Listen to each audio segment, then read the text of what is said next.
Star Wars 7x7, episode 2380. So that's the movie that we all forgot about. There was a movie mentioned as being in the very earliest stages of approval back in 2019, and we forgot all about it until just yesterday.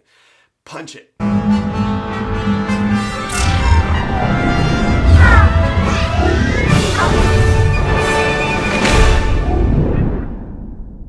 Hey Rebel Rouser, I'm Alan Voivod, and this is Star Wars 7x7, your daily dose of Star Wars joy.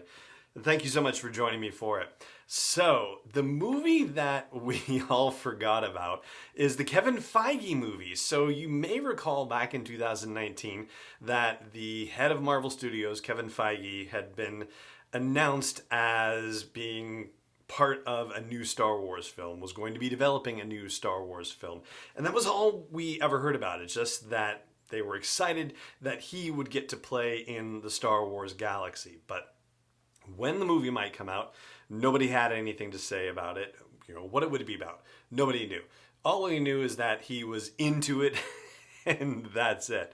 Well, that just changed with an announcement yesterday. The news was broken by Deadline. It has not been officially confirmed, but the anonymous sources are saying, and Variety picked it up, and they are hearing the same thing, that a gentleman named Michael Waldron has been tapped to write this as yet unknown, unnamed Disney Star Wars project. And yes, it will be a feature film, so now this begs the question, when is this one going to come out? Obviously, it's not the 2023 movie, that's Rogue Squadron, and it seems like it's not the 2025 because the momentum that Taika Waititi has on that seems like it's aiming more for that date. So the earliest it would be is 2027, at least based on what is on the calendar right now. And Rian Johnson has said that he is still in discussions with Lucasfilm, but there is no finality, there's no commitment, there's nothing that is established on the calendar for him. But this announcement of Michael Waldron having a deal with Disney to do the Star Wars movie, in addition to the fact that he has already written the script for the Doctor Strange sequel, which is Doctor Strange in the Multiverse of Madness, and he's also the writer for the Loki series that is coming to Disney+.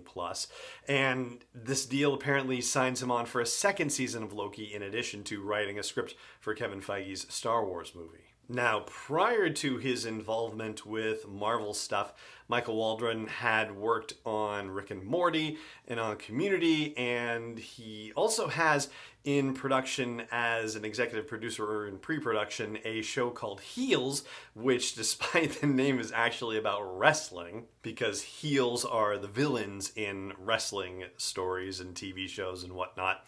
So that and something else called Good Game. So a lot of television work and animation work now leading into his second foray in feature films. Obviously the first one being the Doctor Strange sequel, and now this new Star Wars project. And it does raise the question about standalone Star Wars stories. We know that they decided to back off on standalone Star Wars stories after Rogue One and then Solo, and Solo didn't do as well as they had hoped, and there were possibly many reasons that weren't Solo's fault for that, but be that as it may, now with Rogue Squadron and the Taika Waititi movie and the Kevin Feige movie coming, will any of those actually be the first of a new series of movie, or will they just be separate standalone ones? I have to say, I can't imagine a world where Disney/Lucasfilm would put any one of those three movies out, and if it turned out that it was a huge hit, that there was demand for a sequel, that they wouldn't just go for it and create a series out of these movies, or even consider the possibility of how a trilogy might unfold for each of those particular properties on which those creators are working. And I'm saying a trilogy because, Star Wars storytelling really seems to work well when it's in trilogy format. It seems to be a natural for these kinds of stories. But that is where we're going to leave things here with the news, the rumor, not officially confirmed, about Michael Waldron being the writer tapped for Kevin Feige's Star Wars movie. That's almost everything for the show, though. I do just want to take a moment to say thank you so very much for everyone who had such wonderful, kind words for me on social media and privately as well about the episode that I did yesterday. I really appreciate you and your understanding that sometimes, every once in a great while, things going on in the real world necessitate acknowledgement and stepping out of this daily dose of Star Wars joy. And hopefully still tying it into Star Wars in some fashion, at least, so it's still within the bounds of the discussion per se. But thank you so much for your understanding and your kind words and your support. I really appreciate it.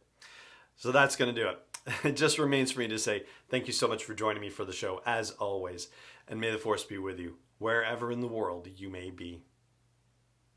Star Wars 7x7 is not endorsed or sponsored yet by Lucasfilm Limited, Disney, or 20th Century Fox, and is intended for entertainment and information purposes only. Star Wars, the Star Wars logo, all names and pictures of Star Wars characters, vehicles, and any other Star Wars-related items are registered trademarks and/or copyrights of Lucasfilm Limited or their respective trademark and copyright holders. May the Force be with them. All original content is copyright 2020 by Star Wars 7x7. We hope you love it.